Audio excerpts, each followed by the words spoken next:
Washington Talk, I'm Eun Cho. Mr. Robert O'Brien succeeds Ambassador John Bolton as the National Security Advisor to President Trump. Meanwhile, presidents of the U.S. and South Korea are meeting on the sidelines of the UN General Assembly.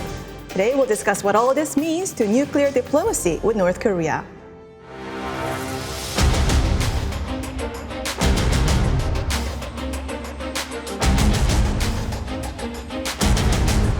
I think we have a very good chemistry together, and I think we're going to have a great relationship. We've had tremendous foreign policy successes under President Trump's leadership. I expect those to continue.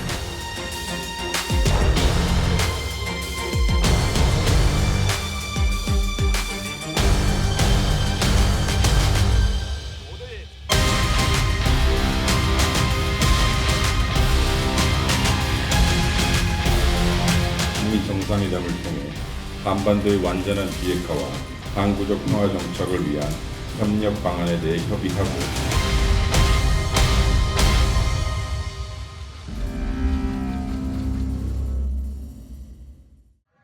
In the studio with me today, Dr. Jung Pak, Korea Chair at the Brookings Institution.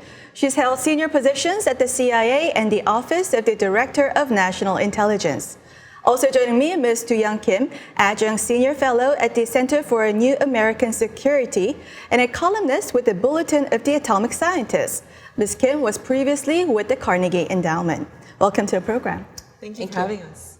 Now, Dr. Park, President Trump named Mr. Robert O'Brien as his new national security advisor and compared with Ambassador Bolton. How would this new appointment impact talks with North Korea? When we look at some of the trend lines in terms of the appointments that the Trump administration has given over the past 2.5 years, what we see is that a lot of the stronger voices have been pushed out in favor of voices who are more welcoming of the president's, are more willing to go along with the president's preferences. And I see O'Brien as replacing John Bolton, who had very strong feelings about lots of things. And Bolton had not been shy about how he felt about North Korea, about Afghanistan, and about talks with the Taliban. So I think what we see now is probably a more malleable and partner in O'Brien in the White House. Mm-hmm. And until recently, Mr. O'Brien was with the State Department. So can we expect more coordination between State Department and the NSC? And U.S. media reports that now Secretary Pompeo is in the driver's seat and that he has more running room. Right, so it remains to be seen. We can speculate and assume perhaps. We've heard that he's good friends with Secretary Pompeo, so that might help. He might defer a lot of, for example, North Korea policy to Secretary Pompeo. But I agree with Jung, and the other factors we have to look out for is, which topics, which issues does he want to take on and make his own and create his own so-called legacy as well, and how much coordination, interagency coordination is he able to bring back, which we've heard Bolton has completely shot. And so these are, and also most importantly, will he be able to get Trump's ear, as we say? How close will he be to Trump? How closely will Trump listen to him? And so these are some factors we'll have to look out for. So you say he's going to choose which issues he wants as his legacy, meaning that he may not choose North Korea as his prime topic. We'll have to see. But, it's clear that Secretary Pompeo, that's his portfolio with Steve Biegun. And so perhaps O'Brien might defer to and delegate those issues to the State Department. So all of this remains to be seen. I think what would be really welcome is if he brought back the interagency processes that had been in place before John Bolton and the Trump administration came in. One of the biggest weaknesses, I think, of policy making is that when the whole of government is not coordinated on a lot of these things. And so if there was one thing that I had a wish list for the new national security advisor is that all of the equities of the U.S. government are taken into account as we make these big decisions about North Korea and in other issues. Mm-hmm. And after being ousted, Ambassador Bolton said that talks with North Korea are doomed for failure. And President Trump pushed back and said that Ambassador Bolton mentioning of the Libyan model set us back badly. So what does this exchange tell us about? So on the one hand, I think there's a personal thing there. The president seems to have much more chemistry with the new national security advisor, and the president clearly likes the Secretary of State Pompeo as well. So I think part of that is personal, but the other side is that John Bolton has a long history of not liking negotiations, and that there's very little that can be done with North Korea. But I think diplomacy is part of the point of diplomacy is to figure out what's possible and what's not, and what's impossible. So I think the president is right to continue to focus on diplomacy, but I think, and I think that what's important now going forward is to make sure that everybody's on board with what's on the policy. And President Trump also said that Ambassador Bolton needs to know how badly they've done in the past, and that it's maybe a new method may be very good. And North Korea's chief nuclear negotiator Kim Myung-gil was very quick to welcome President Trump mentioning a new method. Why do you think is that? Well, we first have to know what he meant by this new method. In the context of Trump's comments, it sounds like he's saying, no, I don't like the Libya model, and that's music to North Korea's ears. North Korea hates the Libya model because that just means that they give up the nuclear weapons and the United States kills Kim Jong-un, basically. And so, you know, the North Koreans might be making assumptions that aren't there, or perhaps there is something we'll have to see. So this new method, I mean, I'm curious too, but you know, it just opens a lot of speculation whether it means is it going to be a phased approach, is it going to be a big deal? But I really don't think that the fundamental principles in Washington's approach has really changed too much yet since Hanoi. So in that new comment by Kim, so I think that there's the seeds of miscalculation there again, in the way that in Hanoi, Kim Jong-un came in thinking that he had President Trump in his pocket, and that was not the case. And so I think when Bolton was fired, North Korea had been criticizing Bolton up and down the street, and they've not been shy about saying really nasty things about Bolton and the Secretary of State.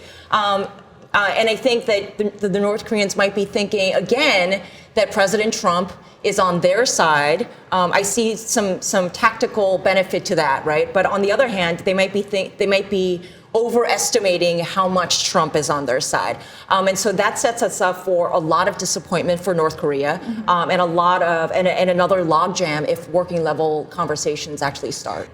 Reportedly, Chairman Kim wrote a letter to President Trump and invited him to Pyongyang. And President Trump said that we are not ready yet, there are still ways to go. So why do you think he didn't take up the offer this time?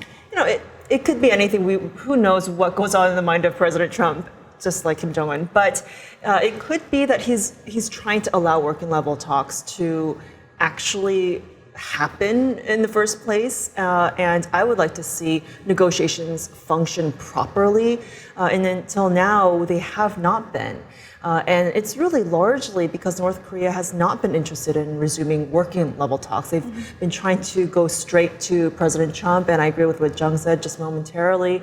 I think in Hanoi, Kim Jong-un he surely saw firsthand that Trump, Bolton, Pompeo are actually on the same page when it comes to the overall approach and the key principles in their strategy. But perhaps at the same time, the other half of his brain is wishful thinking and hoping he can still lure Trump away from the rest of the bureaucracy, and convince Trump to side with and give Kim Jong-un whatever he wants. And so this new calculation, you know, the North Koreans keep talking about this calculation. They want the calculation to be on North Korean terms and definition. And Dr. Park, why do you think North Korea made this offer to invite President Trump to Pyongyang at this time? And you were with the CIA and you held senior positions there. Isn't this a big intelligence project if the president's there? Yeah, if the North Koreans made that comment, I think any kind of symmetry looks good for North Korea. When President Moon went to North Korea last year, and there was that big photo opportunity on Mount Baekdu, which is where the Kim family claims their heritage and ancestry in this mythical place. I think that looked very good for Kim. And also when you're hosting or receiving someone else, you can tweak the optics to make it look like they're paying tribute they're paying this respect to the host, and that they're coming to you rather than you going to them. And I think that might have been, if there was an invitation, that it's more, it could be on Kim's terms. He controls the optics, he controls the cameras, he controls who gets in and takes the pictures, and what everything is said. That provides a lot of power for the host. Mm-hmm. And in the run-up to the working level talks, presidents of the United States and Republic of Korea are holding a summit on the sidelines of the UN General Assembly. How can the two leaders facilitate good working level talks through this meeting? Well, I think in reality, Seoul is very limited in what it can do directly to help facilitate or help the process. Unfortunately, because of the dynamics between the two Koreas right now, North Korea's been basically treating South Korea like it's subordinate, and it's been criticizing Seoul and Moon for basically betraying their Koreanness, and siding with America, the big bad wolf. And so, in a practical sense, I'm not sure. I don't think President Moon, unfortunately, can have a direct impact. But again, in his discussions with Trump and between the two allies, they can still strategize. He can't do very much because of sanctions. And I think there's been a stabilization of U.S. South Korea on this issue of how far South Korea should go in terms of offering a basket of goodies. What President Moon can do is to beef up intelligence collection and also collaborate and cooperate with Japan, China. South Korea often has the best insights into North Korea in terms of ground level truth. And so I think that's one way that South Korea can be a huge boost to North Korea nuclear negotiations. On this meeting between President Trump and President Moon, I think at a minimum, we have to have the optics of unity. A lot of smiling and handshaking and making sure that both leaders are on the same page. Because if North Korea knows anything, one of their biggest skills is to divide and conquer. And I think we can deny them that. What does President Moon want from President Trump at this moment? Well, based on what we're hearing, quotes carried through the Korean media by Blue House officials and others, it sounds like, of course, North Korea is going to top the agenda, but it sounds like President Moon will want to try to move forward the peace process. And this touches upon what Jung just mentioned. It's in President Moon's personal and presidential interest to try to get sanctions lifted, because that is integral to trying to move forward a peace process. And so that creates a dilemma for Moon, because in order to lift sanctions, as we know, the Trump administration stance is North Korea has to give something very substantial, significant on the denuclearization front. And so that puts Moon really in a difficult position, because it's almost like saying you have to side with one side or the other, go completely all in with North Korea and demand Washington lift sanctions, or side with Washington and try to convince Kim Jong-un to denuclearize or show something very big and bold. And so this is a very tough spot that President Moon is in. And Dr. Park, South Korea's Special Representative Lee Do-hoon said that North Korea presented many ideas and proposals since the breakdown of the Hanoi summit. Have you sensed anything that's conducive to the talks? No, I'm not very optimistic, and I'm curious to see what that actually means, that North Korea suggested anything. From my experience, North Korea doesn't have very many good ideas in terms of they talk about security guarantees, they talk about removal of U.S. hostile policy, but when you ask them what that means, it's boilerplate language, and it doesn't mean very much in terms of what is actually actionable. So I'm curious to see how this plays out, if North Korea actually does have a new way of looking at the negotiations. But I think based on how North Korea has been treating the Moon administration, how North Korea has been treating the working level U.S. Folks, I have very little confidence or optimism about North Korea's willingness to actually give something up significant. Before we go, I want both your opinions. So how can we make real progress in the upcoming working level talks and not just prepare for another summit? summit. And that's my concern, because North Korea, through the media, has been framing these working level talks as preparation for a summit statement. And that's bad news to me. That shows, or that signifies that they're not prepared for serious negotiations. But really, objectively, we're in a situation where North Korea has to bring something to the table, meaning some ideas. And I'm with Jung, and we hear from former U.S. negotiators over the past few decades saying that everybody else had to come up with ideas for North Korea. They never came to the table, whether it was six-party talks or agreed framework, with a detailed so-called roadmap or a give and take and how this all looks like. So for working level conversations to actually bear fruit, we're constantly talking about what we can do more of. Let's flip that question around to say, what can North Korea do? And that is bringing their technical people, their scientists to these working level discussions, or actually have negotiators who have knowledge of what's going on the nuclear front. What we've seen, in the course of negotiations or conversations with North Korea over the decades, the foreign ministry are implementers of policy. They're not the ones who are leaning forward and making policy proposals.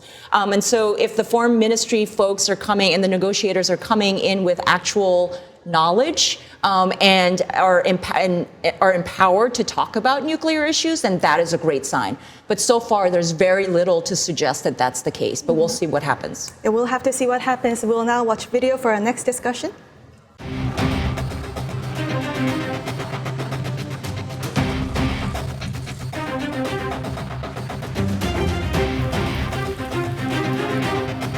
새로운 평화의 시대가 열렸음을 8천만 우리 교려와 전 세계에 엄숙히 천명했습니다.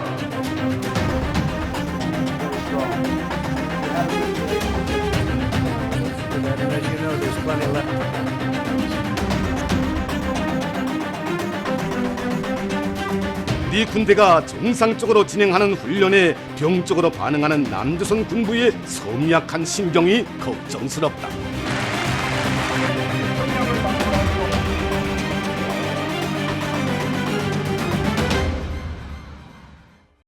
The leaders of the two Koreas signed the Pyongyang Declaration a year ago. It promises to bring down military tensions, foster economic and social cooperation.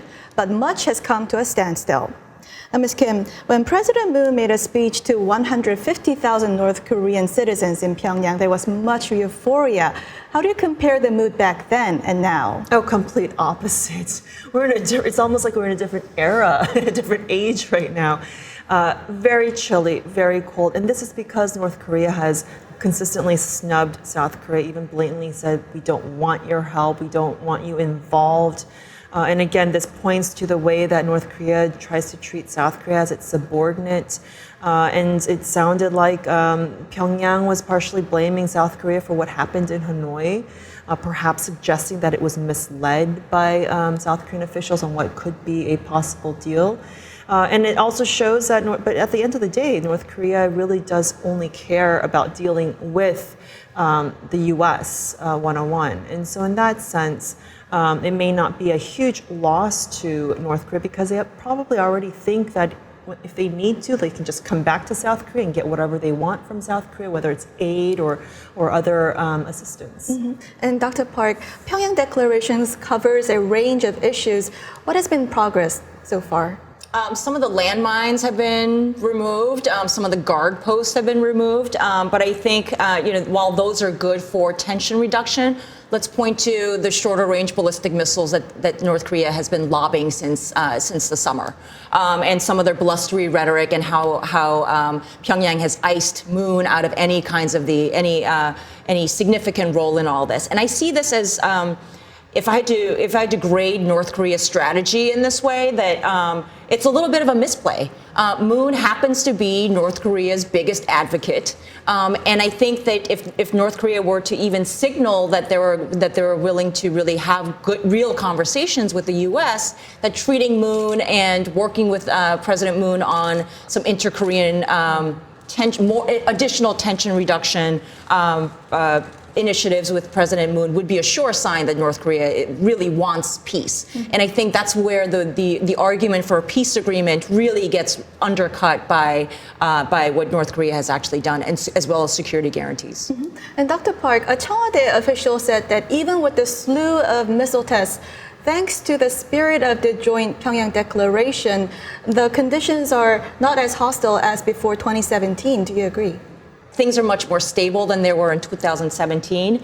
But 2017 was also a series of actions on all sides, right, in terms of rhetoric and actions. And I think that it would be a mistake to say that because North Korea has refrained from long-range ballistic missile testing or nuclear testing, that somehow we have entered this new era of peace and that Kim is really serious about reforming or whatever the case might be. And Ms. Kim, what can South Korea do to improve relations with North Korea? Obviously, North Korea is not moving, so what can South Korea do? Well, that's the thing. They don't have a partner right now in the North. They don't want to deal with South Korea. And from the North Koreans' perspective, they're really they would probably dance if Moon and Seoul completely sided with Pyongyang and put as much pressure on Washington as it could to lift sanctions first before North Korea took any serious and significant measures on the denuclearization front. I think that's what they're aiming for right now. But it's also interesting that, before, when we saw the whole euphoria and the symmetry between the two Koreas, it almost, it looked like North Korea was also doing some of its politicking too, and trying to use this whole, at least the symbolism and the look, the appearance of this one Korea, this pan-Korea, united Korea, against the big foreign powers, and we can be strong just between the two Koreas. And it looked like he was going to use that as some in politics. But then now, for some reason, he's decided that he doesn't need to, and he will just deal straight with Trump. I mean, what has President Moon not done? Exactly. He's offered aid that North Korea turned down. He offered, flu medicine that North Korea has put down. He's offered meetings that, no-cost meetings at the liaison office that North Korea has turned down. So, let's look at what President Moon has done already. So how much are the inter-Korean relations influenced by the U.S.-North Korea relations? Well, in today's context, they're directly affected by the U.S.-North Korea, the status of that relationship. Well, sure, we've got, so-called bromance between the two leaders, between Trump and Kim Jong-un, but otherwise it's pretty much, we know it's not, on the substantive level, nothing is really happening. And so, perhaps, when we do, if and when there is some sort of sanctions relief, whether it's either on exemptions or actual lifting of sanctions, perhaps we'll see a return to a warming of inter-Korean relations. But for now, it's clear that Pyongyang is trying to separate the two tracks. And Dr. Park, we have the upcoming US-ROK summit coming up. So can we find an opening for improved inter-Korean relations through that summit? Look, I think the way that we have an opening for better inter-Korean relations and to nudge North Korea to be nicer to South Korea is if President Trump explicitly linked U.S. Better relations with the U.S. to North Korea having better relations with South Korea. And so far, we haven't really seen that in an explicit kind of way, but I would see that as a strong signal for North Korea that they need to be better. We'll have to see. Now we'll move on to our next segment. Now time for the photo moment, time to look at an interesting North Korea picture. Today we have a photo of North Koreans riding a cable car to a viewing platform near the summit of Mount Baekdu next to Samjiyon. Every year, more than 100,000 North Koreans go on a study tour to the so-called revolutionary sites on Mount Baekdu, commemorating the Kim family. Now, Dr. Park, what's your reaction? My reaction to this is it's a beautiful place. It's a great advertisement for tourism. North Koreans are happy. They seem well fed. They're looking at some sort of camera or some personal electronic device. And what it suggests to me that this is the image that North Korea wants to provide for their own people and for the outside world. Ms. Kim? Oh, I completely agree with what Jung said. But this has completely not to the point, but it reminded me of my visit to Mount Baekdu and how I thought it was actually very beautiful. And clearly they are trying to portray this happy, modern, advanced tourist attraction for the world to come and see and for them to earn money off of. Right. Well, on that note, that's all the time we have for this week. Dr. Park, Ms. Kim, thank you for joining us. Thank for having you. us. Thank you. And this was Washington Talk from the Voice of America, and I'm Eun Jang Cho. Join us next week for more analysis on North Korea.